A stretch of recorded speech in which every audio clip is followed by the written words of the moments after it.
que nag li ñuy def rek on va appeler sunu artistes yi nga xamante ne ñoom ñoo fi nekk balaa ñuy def discours bi ndax fi mu ne nii il faut que discours bi nit yi dégguñu donc tout de suite je pense que am nañ benn artiste invité boo xamante ne mi ngi roy ci ki nga xamante ne moom moo di Youssou Ndour balaa Adiouza di yëg ndax lépp lu nit war a def rek macha allah góor yi ñoom ñoo nekk suñu wet dëgg la ñun ay jigéen nañu et tey c'est la soirée des Linguères mais nous allons commencer par ñi nga xamante ne ñoom ñoo di góor ñi ndax jigéen bu nekk am nga sang te macha allah xam nañu ñoom bu ñu ñaanalee tijjil ñu lépp dafay baax donc sous vos applaudissements tout de suite nous allons recevoir un jeune artiste pétri de talent du nom de Bouba Niang ma leen di laaj nag yéen ñëpp ci salle bi ngeen tàcc ko s'il vous plaît Bouba.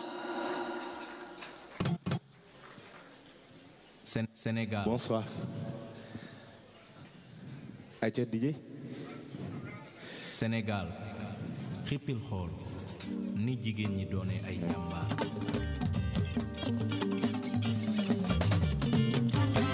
yéen jigéenu réew mi jàngeen jëf ñi gàcce ngalaama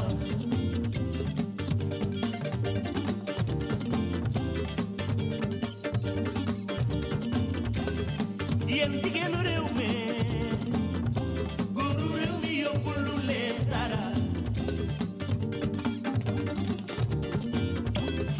yéen jigéenu réew mi jàngeen jëf ñi gàcce ngalaama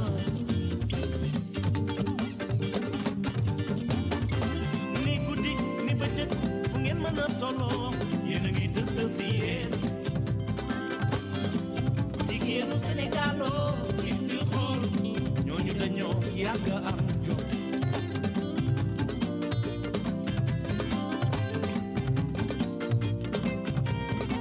jàmbaar lañu ay Linguère lañu bari fulla am fayda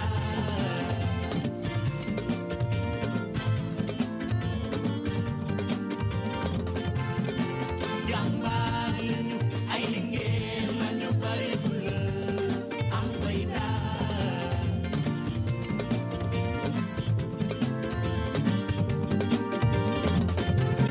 am na ñu ko dubbee wurus ñii ni mooy gàllam ñii di wax ni mooy jant bi ñuy leeral am na ñu ko dubbee wurus ñii ni mooy gàllam ñii di wax ni mooy jant bi ñuy leeral jigéen bi bu ñu koy misaal mooy taw bi taw nawet di taw noor bu xiinee ñépp du yaakaar bu sottee àll bépp naa dama tukki woon di soppi ñëw xale bi na mën naa yàq fa lool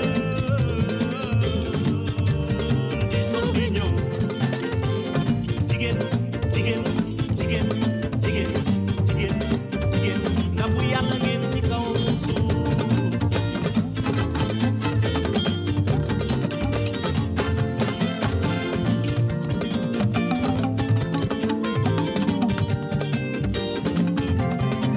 fonk leen sopp leen yërëm leen yéene leen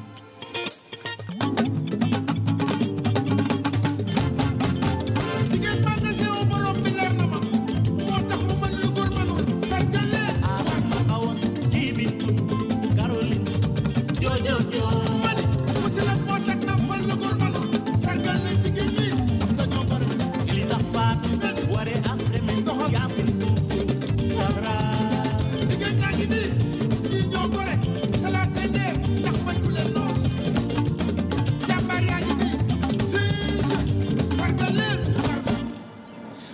seet leen ci yàlla lii de ñaaw na yéen ñi di door jigéen ñi yéen lay waxal jigéen du fowukaay du morso yéen ñi di door jigéen ñi yéen lay waxal kuñ ko defoon sa waajur du la neex kon doomi jàmbur ji nga yor bul ko di door soo ko tegee ci diine di nga réer ndax diine mooy ki jëkk teral jigéen jigéen dañu koy teral kenn warul di koy dóor kuy dóor jigéen du ca amee ndam moo ñu jural sunuy yaay di ñu yaral sunuy doom kuy door jigéen du ca jële ndam mani ko seen ñaari rab yi bu ñu àndulee jéggal ko te moom mu dem seeti keneen lu mbir mi rëy yow bul ko door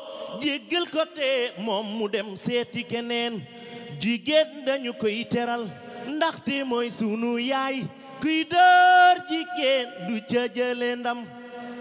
Bonsoir maa ngi remercier sunu yaay yi teew fii yéen jigéen yéenay taaru àdduna yéenay ndabu yàlla ci kaw suuf di remercier ñi nga xam ne ñoo produire morceau bi waa plateforme Xippil Xool waaw madame Clara ak Alaaji Doora Gueye mu baax mi jërë ngeen jëf di remercier ñoom Mado li ngeen def rafet na ndax jigéen mooy taaru àdduna mooy ndabu yàlla ci kaw suuf monsieur loo siré ma ca ndaam maa ngi ñëw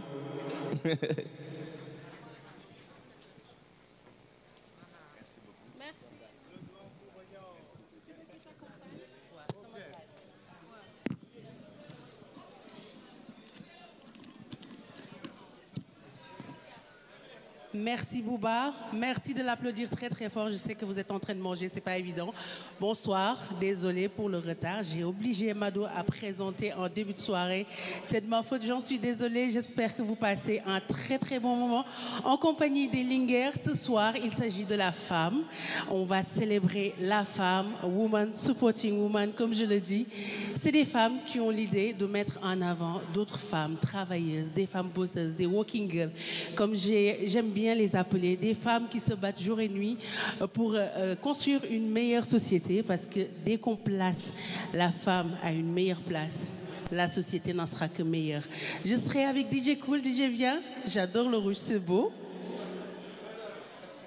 Donc voilà, ils sont en train de manger. Bon appétit. Dieu béni, nank rek, hein? Boulen sorkho affaire sama mbokk Dieu béni. Bon appétit. Bonsoir DJ Cool. On sera ensemble toute la soirée pour parler des Linguères, pour célébrer la femme, une chose que j'adore faire personnellement. D'accord. Voilà, salam alaikum, bonsoir. Merci beaucoup Bijou. Merci à toutes et à tous. Bon appétit. C'est vraiment avec honneur, je suis très content, très honoré, ravi d'être parmi vous ce soir. Merci pour honorer les femmes comme l'a si bien dit Bijou l'assista. La femme, c'est avant tout notre mère, celle qui donne la vie, l'essence même de la vie. Donc, nous souhaitons une excellente fête à toutes les femmes. Bijou. Donc, il est pour là, nous len sargal. Nañ leen tatagal nañ leen jox seen wàccuwaay merci beaucoup à toute la femme bu dul woon yéen kon mu ñaaw gàcce ngalaama yéen jigéen ñi. gàcce ngalaama ñun lépp ñun la comme je dis jigéen loo ko jox daf koy améliorer. Si tu lui donnes une maison, elle te donne un foyer. Imaginez mettre une femme à la tête du pays, vous verrez un pays qui va se développer à un rythme que vous allez même pas croire. Et c'est ces femmes-là que Mado et ses acolytes ont décidé aujourd'hui de célébrer. D'ailleurs, je vous demande d'applaudir Mado qui va faire le discours pour les Linguères, parce que c'est 3 Linguères quand même qui se sont réunies pour organiser cette soirée. De grandes dames, des femmes de référence. D'ailleurs, ñoom ñooy première Linguère yi ñoom ñi nga xamante ne ñoom ñoo initié de soirée bu am solo bi Mado et sa bande. Je pense que dans un instant, elles vont rejoindre la scène. Bu ko defee rek ñu ñëw ci message de bienvenue bi. Alors, les Linguères sur scène. Où sont les Linguères? Je sais qu'il n'y a que Mado qui va faire un discours, mais Cathy, tout le monde, toute l'organisation, et je vous demande de les applaudir très très fort parce que organiser, c'est pas simple. Il faut se battre nuit et jour pour une réussite de la soirée. Donc, j'invite les Linguères sur scène pour un discours de bienvenue, de remerciement. Et moi, je vous dis bravo. Bravo, c'est une très belle soirée, une très belle réussite. Mado, Cathy, tout le monde, bravo. Merci beaucoup. Félicitations. Merci DJ Cool, merci Bijou. Bonsoir tout le monde. Je pense qu'on va entamer le discours. Alors, Madame la représentante du ministre de la Femme, Madame la directrice du FONGIP, Monsieur Morgueil, Monsieur le directeur de l'emploi, Monsieur le directeur de l'emploi, Pape Modoufal, Monsieur Morgueil Abété, l'amiral Sidi Ndaw, Khalil Ndiaye, Pizza Time, l'amiral, Serigne John, Chérif John. Jërëjëf. Machallah. Machallah. Kon nag tàccu leen loolu. yëfi géwél la ah mënta ñàkk. Vas-y, Mado. Alors, mesdames les Linguères, honorables invités à vos rangs et qualités, c'est pour moi un immense plaisir de porter la voix de mes sœurs Linguères pour vous remercier tout autant que vous êtes pour votre soutien, présence, accompagnement à l'occasion de cette belle soirée organisée dans ce somptueux cadre du Radisson Blu pour honorer les femmes. Nous, Cathy, s'activant dans le domaine du transit, Yvonne dans l'immobilier et moi-même, esthéticienne et animatrice de télé. Juste pour vous parler de 3 femmes, 3 parcours, un point commun, leaders dans nos domaines d'activité respectifs. Avons voulu, à travers cette soirée, très chers invités, dénommée Nuit des Linguères, montrer que le leadership féminin doit aujourd'hui porter le développement du Sénégal à travers la créativité, l'audace, l'innovation et l'entraide. C'est pourquoi, joignant l'utile à l'agréable, nous organisons cette soirée animée par Keba Seck et son groupe, le Keps Band, pour primer en guise de reconnaissance nos vaillantes Linguères et à les porter en modèle.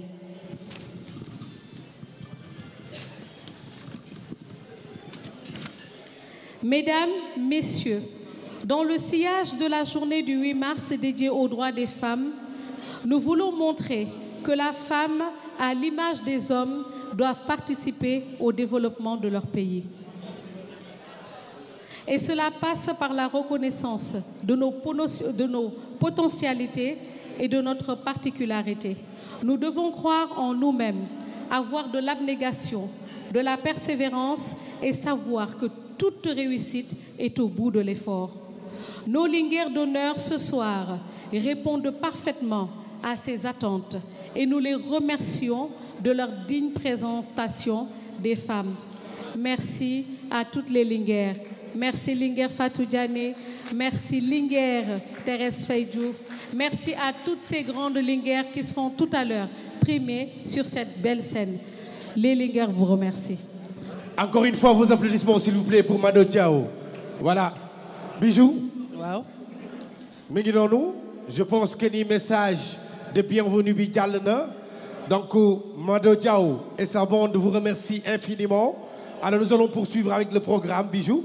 Nous allons poursuivre. Quand on parle de Mado, on ne peut pas parler d'elle sans parler de Maman Déguène Chimère, qui fut plus qu'une maman pour elle au niveau de la TFM et en dehors, une femme qu'elle a tellement choyée, qu'elle a tellement copiée, une femme qu'elle a tellement adorée qu'aujourd'hui, elle ne peut pas organiser un événement avec d'autres Linguères sans lui rendre hommage. Donc sans plus tarder, je vous propose une vidéo hommage à Maman Déguène Chimère, qu'elle repose en paix.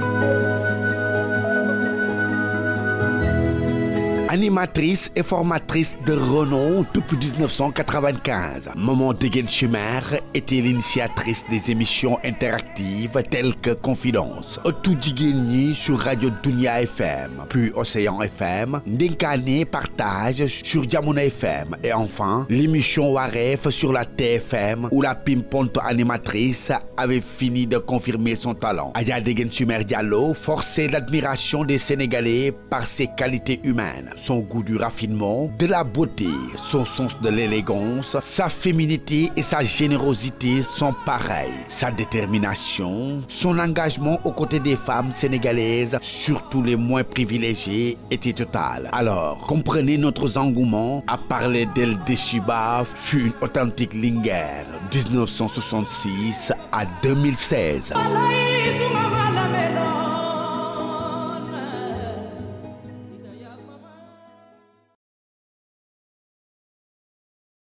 Nous tenons à rendre hommage à notre feu Maman Déguène, qui a été vraiment une mère pour toutes les personnes qui ont eu à travailler ou qui travaillent encore au niveau de la télévision Futur Média.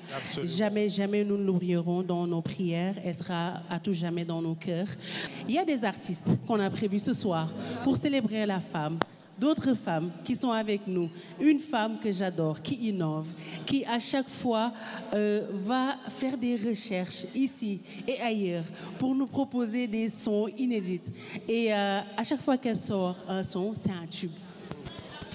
Voilà, comme cela s'y vient dit, Bijou, nous avons une pluie de voix d'or ce soir qui compte nous gratifier de belles prestations. Alors parmi ces voix d'or, nous allons recevoir sur cette scène de Radisson Blu la princesse charmante de Père Ouza Diallo. Il s'agit bien de qui? Bijou? Quand on parle de Père Ouza, on peut penser qu'à Adiouza, sous vos Adi Ouza, on applaudissements, l'applaudit très fort s'il sous vous vos plaît. applaudissements, s'il vous plaît. Adi Ouza est demandé sur cette scène. Merci beaucoup. C'est maintenant. Du côté... Je voudrais... Aujourd'hui, on fête la femme. Avant d'entamer Monsieur Bonheur, j'aimerais tout d'abord remercier tout le monde. On remercie aussi les autoristes qui sont dans la salle. Madame Thérèse Faye. Bonsoir. Wow. On est très ravis de vous voir. Ce soir, Mado, félicitations. L'organisation est vraiment réussite. Aujourd'hui, c'est la nuit des Linguères. On fête la femme. Vive la femme sénégalaise, vive la femme africaine et vive la femme avec des valeurs. Les femmes qui ont des valeurs, les femmes battantes, les femmes leaders. Aujourd'hui, on fête la femme. Bonne fin de soirée à vous tous. Et je vous souhaite de passer une excellente soirée en compagnie de Monsieur Keba, que j'adore. Un artiste que j'adore pour son talent et pour sa persévérance aussi. Maintenant, on va vous faire Monsieur Bonheur. Ce son, je le dédie à tous les hommes qui sont là. Est-ce que vous êtes en couple? Il y a des couples par ici. Est-ce qu'il y a des couples? Ou bien il y a des single men?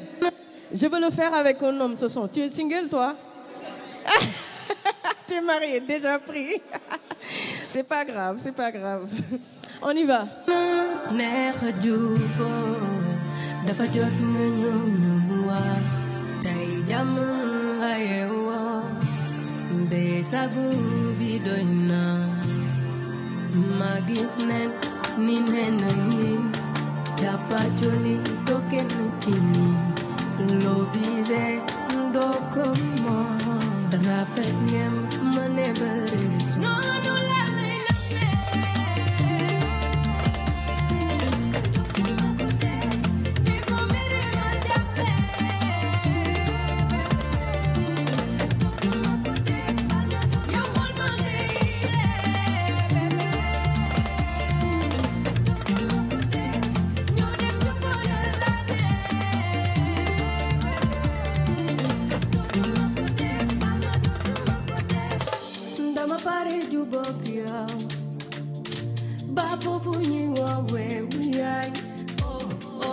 xamante nañ du am joo jël am foogo foogewul suukar bi ci banaana pare nooy ni xaal mant bi ne ci naana ak yeneen yi lay xaar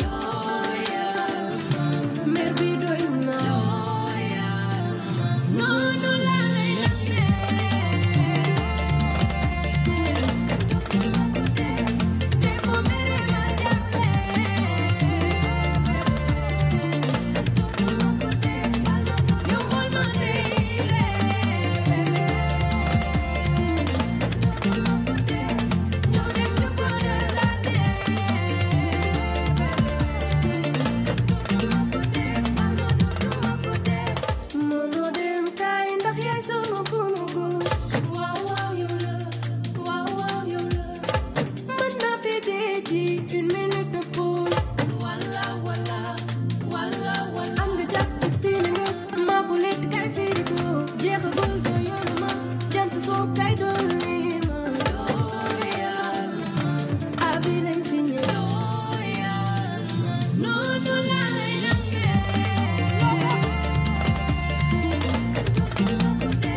beaucoup.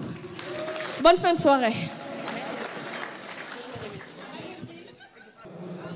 Adiouza, restez avec nous. Oui. Nous avons une surprise pour Adiouza. Allez, Adiouza. Reste avec nous. Vous ne pouvez pas partir. Voilà, merci beaucoup, Adji Ouza Diallo, la princesse charmante de Père Ouza. Merci pour cette belle prestation que tu viens de nous gratifier. Alors, nous avons une surprise pour Adji Ouza. Bijou. Voilà, une surprise pour Adiouza, c'est les Linguères qui veulent la remercier.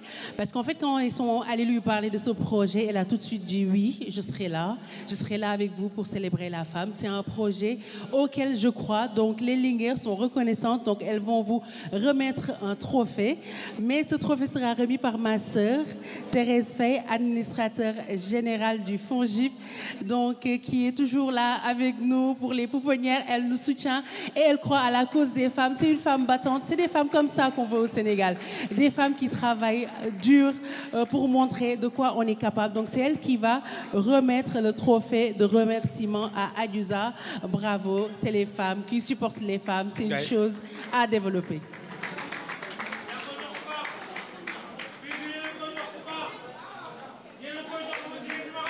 dëgg neexul. ma jóg peex. yéen a ngi koy jox ki jàppale président.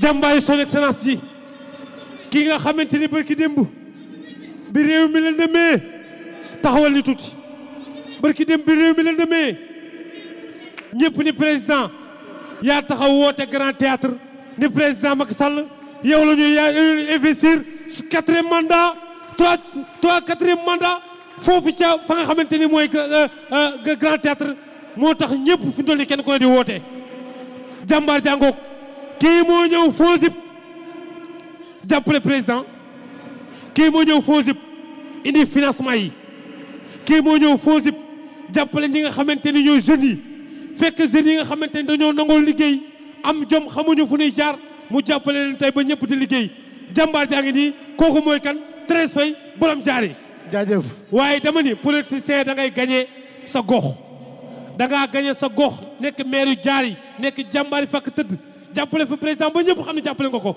moo tax mu jël la jox la FONGIP ne liggéeyal jàppale jigéen ñi jàppale Sénégal kooku mooy Thérèse Faye Diouf.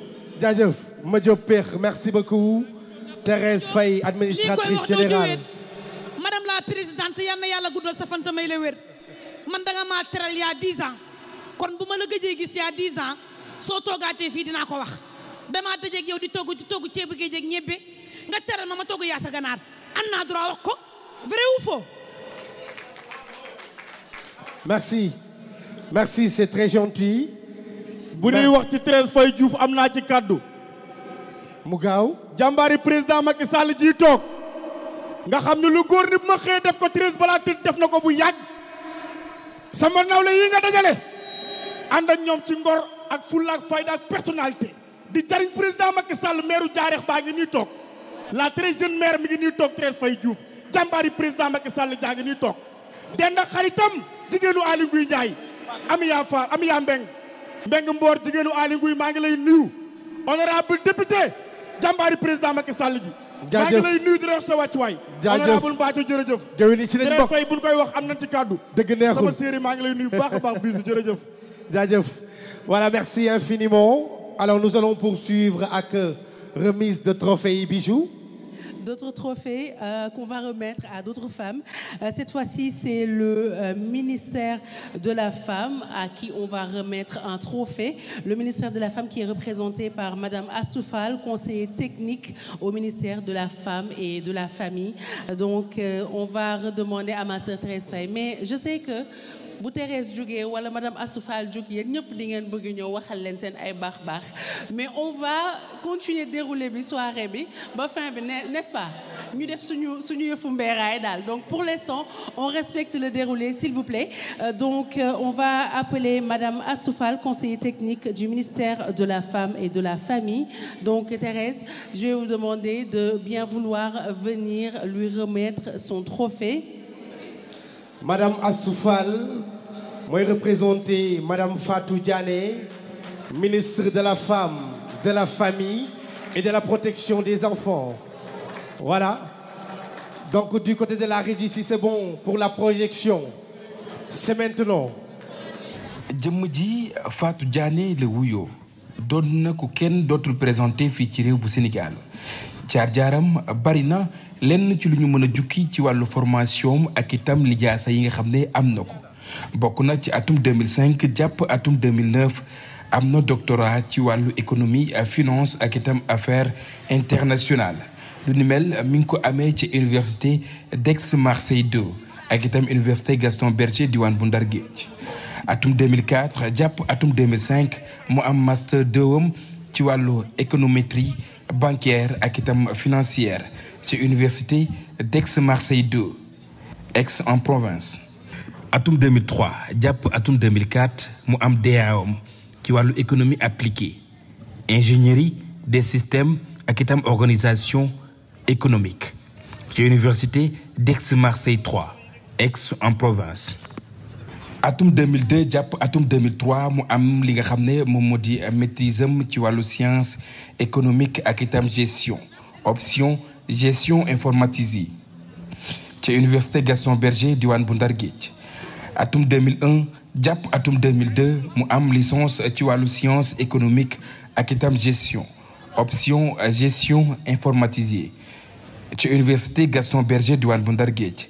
atum 1999 jàpp atum 2001 beneen ab lijaasa boo xamante ni itam toftalu na ci wàllu science économique at yi di wéy moom Fatou Diané di gën a wéy di am li nga xam ne moom moo di ay lijaasaam ya nga xam ne itam njëkk na ci ba tax mu dugg ci étude universitaire bokk na ci bu mu am ci atum 1998 jàpp atum 1999 mu ñeel baccalauréat wam ci série scientifique la amee lu ni mel mu ñeel S2 ci lycée Coumba Ndoffène Diouf la daal di amee lu ni mel wàllu expérience professionnelle mu daal di nekk ca ministère de la femme ak itam famille protection des enfants ci fukki fan ak juróom-ñaar ci weeru septembre atum 2022 moom Fatou Diané dégg na ci ministre bokk na itam ci cëslaay yu programme développement bu microfinance islamique ñu gën koo xam ci Promise fanweeri fan ci weeru décembre atum 2020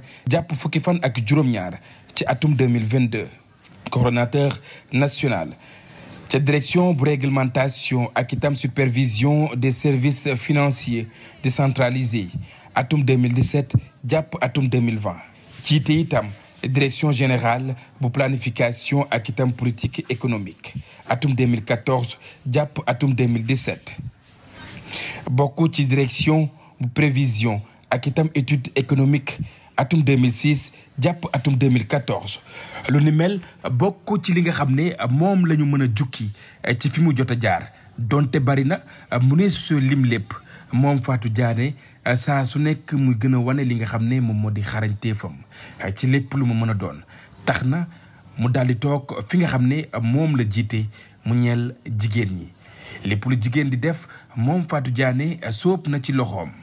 lu ni mel bokk na ci ana lan moom moo tax mu daal di addu ci li nga xam ne moom lañu ko dippee di ko ci sargal itam mu ñeel nuit des Linguères. te mois bii nag c'est le mois de la femme donc lu ci waay def rek man dama koy jël ci contexte boobu j'ai dit donc on s'organise na bari na organisation yu bari na initiative yu bari et que ñun ñu nekk à vos côtés pour que véritablement bu subaa ngeen amaan envie defar yeneen ñeneen tam gis leen ne ah lii ñu defoon nii de amoon na ko ñun tam lañ def suba. pour man noonu rek lañ mën a def vraiment ba sentir l'entrepreneuriat féminin booster un peu les activités des femmes parce que c'est important. mu doon jàmbaari fàq tëdd woo xamante ni saa su nekk bokk na ci ñi nga xam ne nag dañ leen di ràññee ci lépp lu ñu soobu lu ni mel di fësal engagement bi nga xam ne Fatou Diané am na ko fii ci réew bu Sénégal rawatina bëgg-bëggam jëmale ci soxna yi ndax saa su nekk mi ngi wéy di leen tàllal loxo ngir ñu mën a jëm ca kanam. Une vraie Linguère de référence, on l'applaudit très fort. Notre ministre de la Femme, de la Famille et de la Protection des Enfants, Madame Fatou Diané. Mi ngi noonu Bijou. Nous allons poursuivre toujours avec les trophées.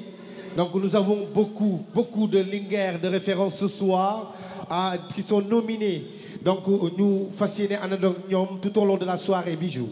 Sénégal dafa bëri jigéen ñu am jom tey mënoon nañ toog di jox trophée waa salle bi yëpp te du tax ñu pare parce que tellement les femmes sont battantes, tellement elles croient en elles, tellement elles font des choses pour avancer. Cette fois-ci j'appelle ma sœur pour la dernière fois nag dama la sonal naa la je sais, mais cette fois-ci c'est pour te remettre un trophée, pour te dire bravo pour tout le travail que tu fais depuis que nous te connaissons et aujourd'hui à la tête du FONGIP. Bravo, bravo, bravo.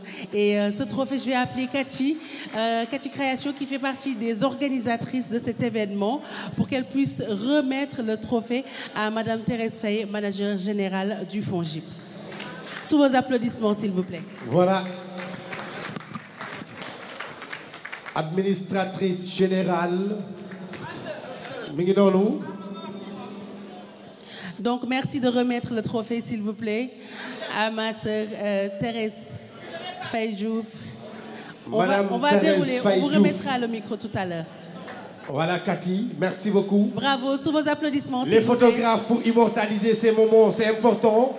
Merci, merci beaucoup. Merci infiniment. Madame Thérèse Faye, administrateur général bu FONGIP. Mi ngi noonu. Merci Cathy, merci Bijou. On a une vidéo, je pense. On a une vidéo qu'on peut voir. Pour Thérèse Faye. Voilà. Voilà, Régie. Nominée parmi les linguères de référence, Madame Thérèse Faye Diouf, administrateur général du Fonds de garantie des investissements prioritaires, FONGIP. Diplômée de l'Université Cheikh Anta Diop de Dakar, Madame Thérèse Faye Diouf est une sociologue de formation et spécialisée en sociologie des organisations du travail et en sociologie de la communication. Titulaire de son Master 2, Madame Thérèse Faye Diouf entame sa vie professionnelle en intégrant l'Assemblée nationale en qualité d'assistante administrative, puis de rédactrice au service législatif. En 2012, à la faveur de la deuxième alternance démocratique au Sénégal, elle fut nommée directrice générale de l'Agence nationale de la petite enfance et de la case des tout-petits. Elle passa 8 ans à la tête de cette structure, chargée entre autres missions de mettre en œuvre la politique nationale de développement intégrée de la petite enfance, avant de bénéficier une nouvelle fois de la confiance du président de la République qui la nommant administrateur général du Fonds de garantie des investissements prioritaires, FONGIP, le 4 novembre 2001. Sa longue et solide expérience lui a permis de bénéficier de la confiance des sectoriels et de ses pairs. Ainsi, lors des assises nationales de l'éducation et de la formation tenues en 2014, elle a occupé le poste stratégique de présidente du comité scientifique pour le compte du sous-secteur de la petite enfance. Toujours pendant son magistère à l'ANPTP, Madame Diouf a été membre du comité technique de suivi du projet Investir dans les premières années pour le développement humain au Sénégal, financé par la Banque mondiale depuis juin 2019. Dans le même sillage, elle a coordonné le projet de développement intégré de la petite enfance, financé par l'Agence internationale de coopération coréenne, couvrant les régions nord de Saint-Louis et de Louga. Depuis 2014, Madame Thérèse Faye Diouf est maire de la commune de Diarère et a rempli à l'issue des élections locales du 23 janvier 2022.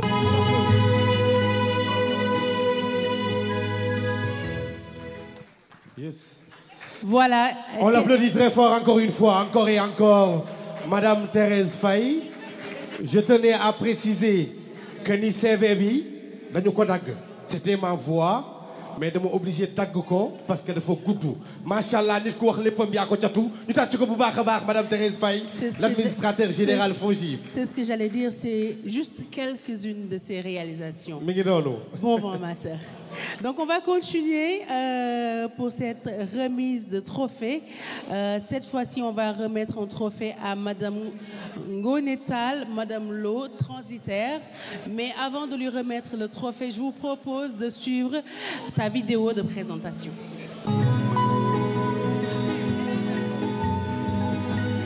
Nominée parmi les femmes linguères de référence, Kokanlo, Madame Lo, dit déclarante en douane, elle a été formée par l'ancien directeur des douanes, M. Boubacar Camara. Elle était sortie 5e de sa promotion, Mouda di fay bayeko, dem ca aéroport Léopold Sédar Senghor. Yàlla dogal, mu di ki njëkk def transit ci biir famem. Jëlbeen gi nag metti woon na lool ndax amul woon kenn ku ko poussé, gisul woon ko jàppale, waaye mu gëm ko rek doon def loolu ñuy woowee ambulante. Ci atum 1988 ci la demoon foofee ci aéroport. Ci yooyu la jamono nag jotul woon liggéey fenn, waaye dafa daan dem rek nekk ci frel bi ci ambulante yi di xaar ku lu yónni ngaa ñu jox la kayit nga dem ndax nga mën ci am dara. Mu metti woon lool nag ci yooyu la jamono ndax dañ fa daan nekk ba ngoon war a wàcc doo am sax paas bu la yóbbu nga ñibbi ba keroog yàlla di àtte benn càmmiñam daal di ko fay jëlee yóbbu ko ci biir bureau yi ngir mu nekk foofu. Mu nekkoon nag ku jàmbaare ndax déclarante en douane la woon waaye bañoon xeeb dara moo taxul mu nangu woon di liggéey ci condition yooyu le ñu boole woon ko nag ak càmmiñam bu ñuy wax Mor Omar Wade mu nekkoon ci aéroport Léopold Sédar Senghor di fa yëngu nag lu tolloog fukki at ak benn maanaam 11 ans mu daal di fay bàyyeekoo wutali port autonome de Dakar foofee nag càmmiñam bu ñuy woowee François Demba Loppi moom moo ko yóbbu woon foofu daal di koy teg ci loxol Bàcci Ñang en tant qu'opératrice de saisie mu nekk fa di doxal liggéeyam ba keroog ni mu tàmbalee di yóbbu ay dossier ci douane bi moom nag madame Lo fi mu toll nii def na lu ëpp fanweeri at ci métier bi yàlla àtte tey jii mu doon président de l'association des femmes transitaires mu di ko doxal boobu ak léegi am na ñeenti at. Ngoné Tall, Madame Lo, sous vos applaudissements, s'il vous plaît. Et on va lui remettre son trophée. Et je vais demander à Madame Wade de bien vouloir venir lui remettre. Voilà. Madame Mais Wade. Bijou, voilà, avant de recevoir Kokou, Iskin Technologie by Latagnan, nous allons offrir coffret bi. Madame Thérèse Faye, administrateur général Fongib, Iskin Technologie by Latagnan. Merci beaucoup, merci infiniment. Bijou. Donc, j'aimerais qu'on puisse avoir Ngoné Tall, Madame Lo, transitaire, s'il vous plaît. Et Madame Wade va lui remettre son trophée. Merci encore une fois d'être venus si nombreux ce soir pour soutenir les Lingers. Merci infiniment. Voilà, Madame Wade, très rapidement. Mon moy-jox trophée bi, Bijou. Wow. Donc, Ngoné Tall, Madame Lo, transitaire. Voilà, donc ce sera Madame Wade, transitaire, qui va lui remettre le trophée. Est-ce que le trophée est prêt, s'il vous plaît? Merci beaucoup.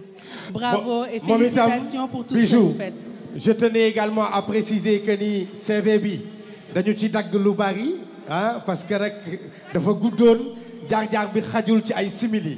En tout cas, félicitations et merci infiniment. Bon courage pour le reste. Bravo et félicitations. C'est des femmes comme vous qui faites la fierté du Sénégal. Oui. Bravo. Voilà, Cathy.